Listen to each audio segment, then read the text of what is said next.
मेरी इस पिछली कुछ वीडियोज़ में मैंने आपको गूगल एनालिटिक्स के बारे में बताया और मैंने आपको इसके डिफरेंट डैशबोर्ड्स का ओवरव्यू दिया। अब हम वन बाय वन इन सारे डैशबोर्ड्स को एक्सप्लोर करेंगे और देखेंगे ये सारे डैशबोर्ड्स हमें किस तरह का डेटा प्रोवाइड करते हैं। और हम सबसे पहले जिस डैशबोर्ड की बात करने जा रहे हैं वो है रिपोर्ट्स का डैशबोर्ड। अब इस वीडियो के लिए मैं एक अलग से गूगल अकाउंट यूज़ कर रहा हूँ जिसमें ऑलरेडी डेटा पॉपुलेटेड है, क्योंकि जो हमने अभी गूगल एनालिटिक्स का अकाउंट बनाया था उसमें इतना डेटा नहीं है कि मैं आपको उससे एक्सप्लेन कर सकूँ। तो आइए चलते हैं स्क्रीन पे और अंडरस्टैंड करते हैं रिपोर्ट्स को। रिपोर्ट्स के डैशबोर्ड को एक्सप्लोर करने के लिए हम सबसे पहले अपने गूगल एनालिटिक्स के अकाउंट में लॉगिन कर लेंगे और लेफ्ट साइड से हम रिपोर्ट्स की ऑप्शन पे क्लिक कर लेंगे। जैसे ही मैंने रिपोर्ट्स के ऑप्शन पे क्लिक किया तो मेरे पास यहाँ पे रिपोर्ट्स का एक अलग से मेन्यू ओपन हो गया और उसमें सबसे पहले जो मुझे शो कर रहा है वो शो कर रहा है रिपोर्ट स्नैपशॉट। और इसमें अगर मैं देखूँ तो टॉप राइट में मेरे पास सबसे पहले तो ये टाइम फ्रेम दे रहा है कि आप किस डेट रेंज का डेटा देखना चाह रहे हैं। यहाँ से आप सिलेक्ट कर सकते हैं कि आपको कितनी देर का डेटा यहाँ पे चाहिए। उसके बाद आपको नीचे ऑप्शन मिलती है व्यू एनोटेशन की, यानी अगर आपने कोई एनोटेशन ऐड की हुई है तो आप उसको देख सकते हैं। आप कंपैरिजन को एडिट कर सकती हैं, अगर आप कोई कंपैरिजन ऐड करना चाहती हैं फॉर एग्जांपल डेट रेंज का, तो आप उसको कंपेयर कर सकते हैं 2 डिफरेंट डेट रेंजेस को कि पहले महीने में फॉर एग्जांपल कैसी परफॉर्मेंस थी, अगले महीने में कैसी परफॉर्मेंस थी। उसके बाद अगर आप इस रिपोर्ट को शेयर करना चाहते हैं तो आपके पास शेयर करने की ऑप्शन है। अगर आपको किसी चीज़ से रिलेटेड इनसाइट चाहिए तो आप यहाँ से वो इनसाइट भी हासिल कर सकते हैं। और आगे आपके पास कस्टमाइज़ रिपोर्ट की ऑप्शन है, जहाँ पे अगर आप इनमें से कोई मेट्रिक को चेंज करना चाहें तो आप वो भी चेंज कर सकते हैं। जिस तरह की रिपोर्ट आपको चाहिए, आप उस तरह की रिपोर्ट जनरेट कर सकते हैं। साथ ही साथ अगर आप अपना टेम्पलेट चेंज करना चाहते हैं, जो कि टेम्पलेट यहाँ पे अभी चूज़ हुआ है सेल्स एंड रेवेन्यू का, अगर आप चाहते हैं ये टेम्पलेट को चेंज करें तो आपके पास नीचे इसकी भी ऑप्शन मौजूद है। और अगर मैं चेंज रिपोर्ट टेम्पलेट पे जाता हूँ तो मेरे पास यहाँ पे तीनों टेम्पलेट्स जो अवेलेबल होते हैं, जो मैं आपको पिछली वीडियो में बता भी चुका हूँ, वो यहाँ पे लोड हो जाएँगे। अब मैं फ़िलहाल चाह रहा हूँ कि मैं सेल्स एंड रेवेन्यू का ही टेम्पलेट चूज़ कर ही रखूँ, तो मैं बैक चला जाऊँगा। अब देखते हैं कि रिपोर्ट स्नैपशॉट में हमें क्या-क्या डेटा यहाँ पे वो प्रोवाइड कर रहा है। तो सबसे पहले हमें बता रहा है कि हमारे इस डेट रेंज में कितने ऐड टू कार्ट्स हुए, कितनी परचेज़ेज़ हुई और उन परचेज़ेज़ के अगेंस्ट हमें कितना रेवेन्यू जनरेट हुआ। यानी एक परचेज़ हमें हो सकता है 2000 की आई हो, दूसरी परचेज़ 5000 की आई हो, तो टोटल जो हमारे पास परचेज़ेज़ आई हैं इस डेट रेंज में, उससे हमारे पास कितना रेवेन्यू इकट्ठा हुआ है। आगे हमें वो बता रहा है कि एवरेज रेवेन्यू पर प्रोडक्ट सेल पे हमें कितना मिल रहा है, यानी ऑन एवरेज एक प्रोडक्ट सेल करने पे हमारे पास कितना रेवेन्यू आ रहा है, यहाँ पे वो उसका डेटा हमें दे रहा है। नीचे अगर जाएँ तो वो हमें बता रहा है कि हमारी कौन-सी प्रोडक्ट्स बेस्ट सेलर हैं। अब नीचे उसने लिस्ट कर दी है कि हमारी बेस्ट सेलर प्रोडक्ट कौन-सी हैं और उसके अगेंस्ट मुझे वो मैट्रिक्स दिखा रहा है कि हमारा फॉर एग्ज़ाम्पल ये एक प्रोडक्ट है, इसमें हमारे पास ऐड टू कार्ट कितने हुए, परचेज़ेज़ कितने हुए और इससे हमें रेवेन्यू कितना जनरेट हुआ। फिर वो उसी तरह ही अगली जो हमारी बेस्ट सेलर प्रोडक्ट है, उसका डेटा दिखा रहा है। नीचे जाएँ तो वो हमें बता रहा है सेशन की event rate by session source, यानी हमारा जो की इवेंट हमने सिलेक्ट किया हुआ है, उसका क्या रेट था मीडियम के हिसाब से, सोर्स के हिसाब से। यानी फॉर एग्ज़ाम्पल हमारा जो डायरेक्ट ट्रैफ़िक आई है या हमारे पास डायरेक्ट जो वेबसाइट पे ट्रैफ़िक आई है या फ़ेसबुक पेड आई है, फ़ेसबुक रेफ़रल आई है या गूगल पे कॉस्ट पर क्लिक के अगेंस्ट आई है, वो हमारे पास उस की इवेंट के अगेंस्ट कितने परसेंट आई है। अब आप यहाँ पे देख सकते हैं कि आपको सारा के सारा डेटा ही 100% शो कर रहा है। उसकी रीज़न ये है कि हमने अभी तक अपना कोई की इवेंट ही सिलेक्ट नहीं किया हुआ, यानी जितने भी इवेंट्स हमारे पास आ रहे हैं, वो सारे के सारे एज़ अ की इवेंट ही यहाँ पे वर्क कर रहे हैं। नेक्स्ट हम कार्ड पे दिखा रहा है कि हमारे पास कितनी परचेज़ेज़ आई हैं ओवर टाइम और यहाँ पे वो बता रहा है कि इस एक सर्टेन डेट पे कितनी आई है। अगर मैं इसके ऊपर होवर करूँ, तो मुझे वो डे वाइज़ भी बता देगा कि इस डेट को कितनी परचेज़ेज़ आई हैं, इस डेट को कितनी आई हैं। इसी तरह ही वो आपको पूरा एक ग्राफ दे रहा है कि आपको किस डेट पे कितनी परचेज़ेज़ रिसीव हुई हैं। नेक्स्ट वो हमें बता रहा है कि active users by first user source, यानी कि जो फर्स्ट यूजर जो है वो हमारे पास किस सोर्स से लैंड हुआ है उसका डेटा दे रहा है। और उसमें अगर आप देखें तो आपके पास काफ़ी सारे मीडियम्स या काफ़ी सारे सोर्सेज आ रहे हैं, जिसमें हमारे पास गूगल है, हमारे पास टिकटॉक पेड है, हमारे पास फेसबुक पेड है, हमारे पास डायरेक्ट ट्रैफिक है, यानी कोई हमारी वेबसाइट का लिंक लिख के उस पर डायरेक्टली आता है, कोई गूगल पे ऑर्गेनिकली आता है या वो हमारे पास फेसबुक पेड भी हमारे पास आ रहा है कि हमारे पास कितने यूज़र्स आए हैं, किस सोर्स या किस मीडियम के थ्रू। उसके बाद हमें वो बता रहा है कि हमारे पास सेशंस कितने हुए हैं, किस सोर्स से रिलेटेड, यानी किस सोर्स से जो ट्रैफिक आई है, उसने कितने सेशंस किए हैं हमारे पास, यानी हमारी वेबसाइट पे कितनी दफ़ा लैंड होके उसने कोई एक्टिविटी परफॉर्म की है। और आपको वो भी अगेन उसी तरह ही आपको डेटा दे रहा है कि गूगल पे कॉस्ट पर क्लिक यानी पेड कैंपेन्स के अगेंस्ट कितने आए हैं, टिकटॉक पेड कितने आए हैं, फेसबुक पेड कितने आए हैं, डायरेक्ट कितने आए हैं, गूगल ऑर्गेनिक कितने आए हैं, और आपको ये सारा डेटा भी यहाँ पे प्रोवाइड कर रहा है।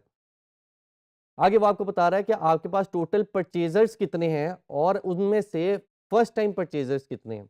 यानी आपको कंपैरिज़न यहाँ पे मिल जाएगा कि आपका फर्स्ट टाइम परचेज़र्स कितने हैं और आपके रिपीटेड जो परचेज़र्स हैं, यानी जो बार-बार आपसे प्रोडक्ट बाय करते हैं, उनका एक आपको कंपैरिज़न नीचे दे रहा है, और जिसमें आप देख सकते हैं कि वो ब्लू वाला जो ग्राफ है, वो टोटल परचेज़र्स दिखा रहा है, और जो ग्रीन वाला जो ग्राफ है, वो आपको फर्स्ट टाइम परचेज़र्स दिखा रहा है। और अगर मैं इस पे होवर करूँ तो मुझे वो हर डेट पे दिखा रहा है। अगर मैं फॉर एग्ज़ाम्पल ये एक सर्टेन डेट पे गया हूँ, तो यहाँ पे वो बता रहा है कि हमारे पास फर्स्ट टाइम परचेज़र्स 47 थे और टोटल परचेज़र्स 55 थे। यानी इनका जो डिफ़रेंस है वो हमारे पास रिपीटेड कस्टमर्स का है। उसके बाद वो हमें बता रहा है कि एवरेज परचेज़ रेवेन्यू पर एक्टिव यूज़र, यानी हमारे पास ऑन एवरेज एक एक्टिव यूज़र ने कितनी परचेज़ेज़ की या कितनी वैल्यू की परचेज़ेज़ की, और नीचे वो अगेन इसी तरह ही हमारे पास डेट वाइज़ बता रहा है कि कितने की परचेज़ेज़ हुई एक एक्टिव यूज़र के अगेंस्ट ऑन एवरेज। अब ये तो हो गया हमारे पास रिपोर्ट्स का एक ओवरव्यू या रिपोर्ट्स का स्नैपशॉट। अब वो अगली अगर हम टैब पे जाएँ तो हमें यहाँ पे वो रियल टाइम डेटा दे रहा है कि इस वक़्त हमारी वेबसाइट पे क्या एक्टिविटी परफ़ॉर्म हो रही है।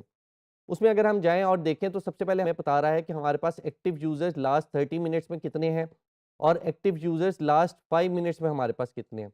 और इसी तरह ही वो नीचे आपको बता रहा है कि पिछले 30 मिनट में कितने-कितने यूज़र्स किस-किस टाइम पे हमारी वेबसाइट पे अवेलेबल रहे हैं। और अगर आप इस मैप को देखें तो यहाँ पे बता रहा है कि कहाँ से आपके पास ज़्यादातर यूज़र्स आ रहे हैं, यहाँ पे किस सिटी में पाकिस्तान से आ रहे हैं या किसी और कंट्री से आपके पास अगर कोई यूज़र आ रहा है तो वो आपको उसका भी डेटा दे रहा है। नीचे आपको बता रहा है active users by first user source, यानी पहले किस मीडियम के थ्रू हमारे पास जो ट्रैफिक आ रही है वो हमें यहाँ पे बता रहा है कि हमारे पास टिकटॉक से 3 यूजर्स आए हैं, डायरेक्ट 2 यूजर्स आए हैं, यानी किसी ने गूगल पे जाके या किसी सर्च इंजन पे जाके हमारी वेबसाइट का लिंक लिखा और वो हमारी वेबसाइट पे आया, या गूगल के थ्रू हमारे पास कितने यूजर्स आए।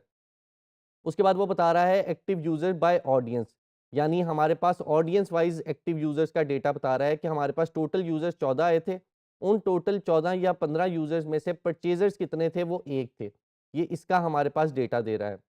आगे वो हमें बता रहा है कि views bye page title and screen name, यानी हमारा जो यूज़र आ रहा है वो कौन से पेज पे आ रहा है, यानी उसने किस पेज पे ज़्यादा टाइम स्पेंड किया है, ये उसका डेटा दे रहा है। और नीचे हमें बता रहा है कि हमारे ये वाले पेज पे 5 व्यूज़ आए हैं, इस पेज पे 3 आए हैं, और इसी तरह ही so on and so forth कि हमारे पास किस पेज पे कितना डेटा आया है। इसको देख के आप ये जज कर सकते हैं कि आपके कौन से पेज पे ज़्यादातर यूज़र्स लैंड करते हैं या ज़्यादा टाइम स्पेंड करते हैं। उसके बाद वो हमें बता रहा है event count by event name, यानी हमारे पास रियल टाइम में कौन-कौन से इवेंट ट्रिगर हो रहे हैं। उसमें हमें बता रहा है हमारे पास पेज व्यू कितने आए हैं, सेशन स्टार्ट कितने हुए हैं, आइटम कितनी व्यू हैं, यानी कंटेंट व्यू कितने लोगों ने किया है, फर्स्ट विजिट कितने लोगों ने किया हुआ है, यूज़र एंगेजमेंट कितने लोगों की आई है, यानी लोग हमारे कंटेंट के साथ एंगेज कितने कर रहे हैं, और क्लिक्स कितने आए हैं, इसका हमारे पास डेटा दे रहा है। नीचे हमारे पास की इवेंट्स बाय इवेंट नेम आ रहा है और इसके नीचे हमारे पास कोई डेटा नहीं आ रहा, और उसकी रीज़न यही है कि हमने अभी तक कोई की इवेंट सेटअप नहीं किया हुआ। उसके बाद हमें active user by user property दे रहा है और इसके नीचे भी कोई डेटा नहीं है, क्योंकि हमारे पास सिर्फ़ और सिर्फ़ एक ही प्रॉपर्टी इसके अंदर एडिट है। अगर मल्टीपल प्रॉपर्टीज़ होंगी तो यहाँ पे वो उसके अगेंस्ट भी डेटा शो करेगा।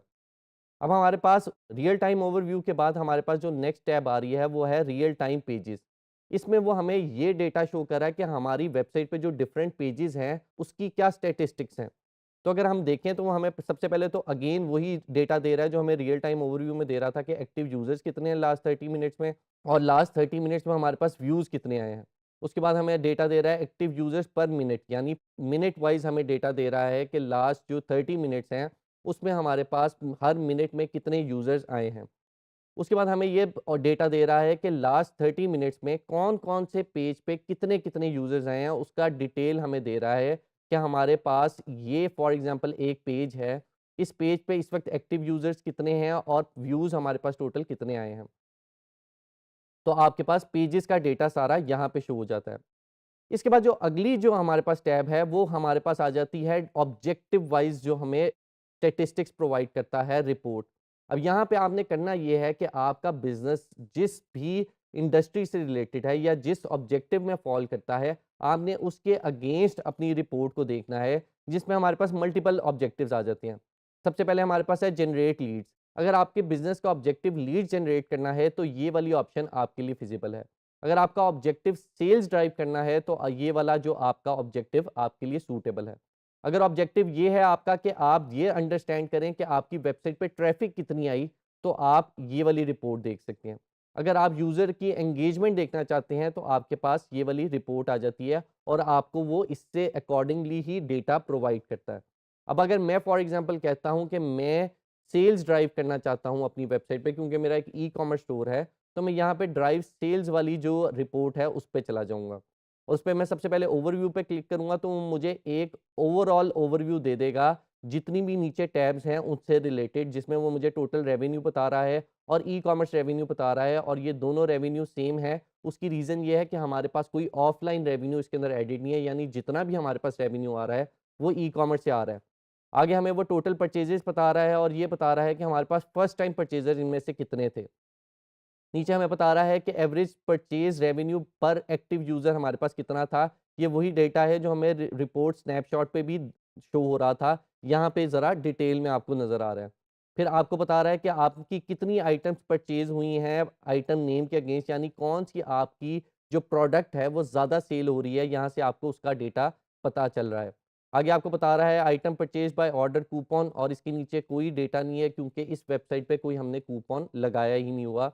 और नीचे हमें बता रहा है item purchase by item list name, और इसके नीचे भी कोई डेटा हमारे पास नहीं है। अगर कोई डेटा होता तो यहाँ पे पॉपुलेटेड होता। उसके बाद ओवरव्यू के बाद हमारे पास ई-कॉमर्स परचेजेस का डेटा आ जाता है, और ई-कॉमर्स परचेजेस में हमें वो एक बड़ा सारा ग्राफ दे रहा है, जिसमें वो हमें ये बता रहा है कि हमारे पास टोटल परचेजेस कितनी हैं, और हमें जो हमारी बेस्ट सेलिंग प्रोडक्ट्स है उसका ग्राफ दे रहा है। और हर एक जो आपको डिफरेंट कलर की लाइन नज़र आ रही है, वो हर एक लाइन एक अलग प्रोडक्ट को रिप्रेजेंट करती है। और आप इस चार्ट की मदद से ये देख सकते हैं कि over the period of time कौन सी प्रोडक्ट आपकी कैसा परफॉर्म कर रही है, और आप इसको देख के ये जज कर सकते हैं कि कौन-सी प्रोडक्ट आपकी बेस्ट सेलर है, किस टाइम फ्रेम में। ऐसा हो सकता है कि किसी महीने कोई एक प्रोडक्ट बेहतर परफ़ॉर्म कर रही हो, किसी महीने कोई और प्रोडक्ट बेहतर परफ़ॉर्म कर रही हो, तो आप इसके अगेंस्ट अपनी डिसीज़न मेकिंग कर सकते हैं कि आपने कौन-सी प्रोडक्ट पे फ़ोकस करना है। अगर हम नीचे जाएँ तो हमें उसी जो हमारी प्रोडक्ट्स हैं, जिनका डेटा यहाँ पे आपको शो हो रहा है, उसके अगेंस्ट बता रहा है कि कितनी आइटम्स व्यू हुई हैं, कितने ऐड टू कार्ट हुए हैं, कितनी परचेज़ेज़ हुई हैं और कितने हमारे पास यहाँ पे रेवेन्यू आया है।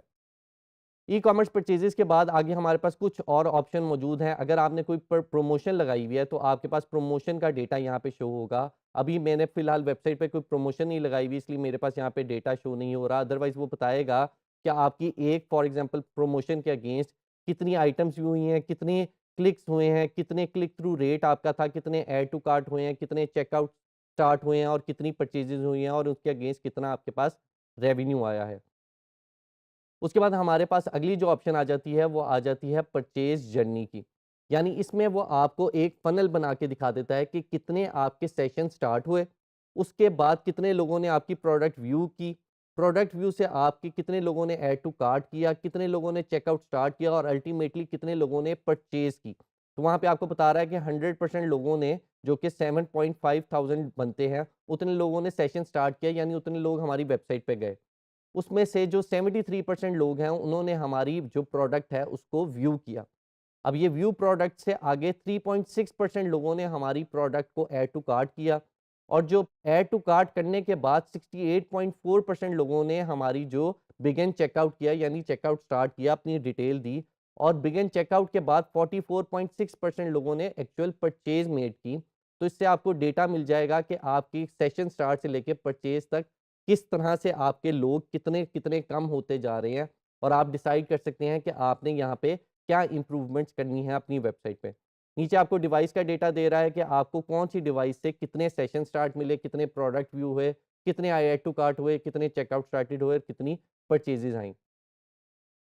नेक्स्ट हमारे पास चेकआउट जर्नी है। जिस तरह हमारे पास परचेज जर्नी है, उसी तरह ही आपको यहाँ पे वो चेकआउट जर्नी भी देगा, जिसमें वो आपको बताएगा कि बिगिन चेकआउट कितने थे, शिपिंग डिटेल कितने लोगों ने ऐड की, ऐड पेमेंट कितने लोगों ने की और अल्टीमेटली परचेजेस कितने लोगों ने की। और उसी की तरह ही जिस तरह आपके पास परचेज जर्नी में था, आपको डिवाइसेस बताएगा कि किस डिवाइस के अगेंस्ट आपके पास कितना यहाँ पे डेटा आया। आगे आपके पास ट्रांज़ैक्शन आ जाएँगी। ये ट्रांज़ैक्शंस जो होती हैं वो आपकी रेवेन्यू के अगेंस्ट होती है और ये डेटा समटाइम्स आपको सही तरीके से रिप्रेज़ेंट नहीं कर रहा होता और कभी-कभार ये आपको सही भी दे रहा होता है डेटा। लेकिन मैं आपको सजेस्ट करूँगा कि आप इस पे रिलाय ना करें और अगर आप अपनी ट्रांज़ैक्शन देखना चाहते हैं तो आप अपनी वेबसाइट से ही इसको चेक करें। लेकिन अदरवाइज़ ये आपको यहाँ पे इसका डेटा ज़रूर दे रहा होता है कि कितनी परचेज़ेज़ आई एक ट्रांज़ैक्शन के अगेंस्ट और कितना रेवेन्यू जनरेट हुआ। उसके बाद हमारे पास जो अगली ऑप्शन आ जाती है वो यूज़र से रिलेटेड आ जाती है, यानी आपको यूज़र का ओवरव्यू मिल जाता है कि हमारे पास कितने यूज़र्स कौन सी कंट्री से आए, कौन सी सिटी से आए। उसके बाद आपको ये बता देता है कि उनके इंटरेस्ट क्या थे, एज क्या थी, लैंग्वेज क्या थी और आपको एवरेज आपको 120 दिन की वैल्यू वहाँ पे दे देता है कि आपको कितनी वैल्यू मिली है। इसी तरह ही आपके पास डेमोग्राफिक्स डेटा आ जाता है, जैसे ओवरव्यू में था उसी तरह ही डेमोग्राफिक्स में अगर जाऊँ तो वो मुझे यहाँ पे आपको कंट्री वाइज़ डेटा दे रहा है कि कौन-सी कंट्री से आपके पास कितने यूज़र्स आए और यहाँ पे उसी के अगेंस्ट बता रहे हैं कि कितने यूज़र्स आए, उनमें से नए यूज़र्स कितने थे, एंगेज सेशंस कितने थे, एंगेजमेंट रेट क्या था, एंगेज सेशन पर एक्टिव यूज़र कितना था, एवरेज एंगेजमेंट टाइम पर एक्टिव यूज़र कितना था, इवेंट काउंट कितने थे, उसमें से की इवेंट्स कितने थे और यूज़र की इवेंट रेट क्या था। आपको ये सारा डेटा कंट्री वाइज़ यहाँ पे मिल जाता है। उसके बाद आपके ऑडियंस का अगर डेटा चाहिए तो यहाँ पे आपको ऑडियंस का भी डेटा दे देता है कि आपके पास टोटल यूज़र्स कितने थे, उसमें से परचेज़र्स कितने थे, आपके पास ये सारा डेटा मिल जाता है। साथ ही साथ अगर हम नीचे जाएँ तो हमें टेक रिलेटेड डेटा भी मिल जाता है, जिसमें हमें वो ये बता देता है कि कौन से ऑपरेटिंग सिस्टम से हमारे पास लोग आए और कौन से प्लेटफ़ॉर्म से हमारे पास आए, यानी मोबाइल से आए, डेस्कटॉप से आए, टैबलेट से आए या स्मार्ट टीवी से आए। उसके बाद कौन से ब्राउज़र उन्होंने यूज़ किया था, कौ डिवाइस की कैटेगरी कौन-सी थी, उनकी स्क्रीन की रेज़ोल्यूशन क्या थी, ये तक हमें यहाँ पे डेटा दे देता है और बड़ी डिटेल में आपको टेक रिलेटेड डेटा दे देता है, अगर आप देखना चाहते हैं कि आपका कौन से टेक से रिलेटेड आपकी जो यूज़र्स आ रहे हैं, वो आपकी वेबसाइट पे आ रहे हैं। तो ट्रेनीज़, इस वीडियो में हमने देखा कि हमारा जो रिपोर्ट्स का डैशबोर्ड है, वो हमें कितनी डिटेल में डेटा प्रोवाइड करता है और हम कितनी सारी जानकारी हासिल कर सकते हैं इस रिपोर्ट के जो डैशबोर्ड है उसके थ्रू। आगे चल के मैं आपको मज़ीद डैशबोर्ड के बारे में बताऊँगा।